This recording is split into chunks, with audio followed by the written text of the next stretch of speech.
श्रियकान्ताय कल्याणनिधये निधयेतिनाम् श्रीवेङ्कटनिवासाय श्रीनिवासाय मङ्गलम्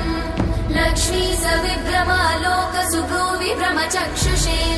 चक्षुषे सर्वलोकानां वेङ्कटेशाय मङ्गलम् श्रीवेङ्कटाद्रिशृङ्गाग्रमङ्गलाभरणाङ्गये मङ्गलानां निवासाय श्रीनिवासाय मङ्गलम् सर्वावयव सौन्दर्य सम्पदा सर्वचेतसां सदा सम्मोहनायास्तु वेङ्कटेशाय मङ्गलम्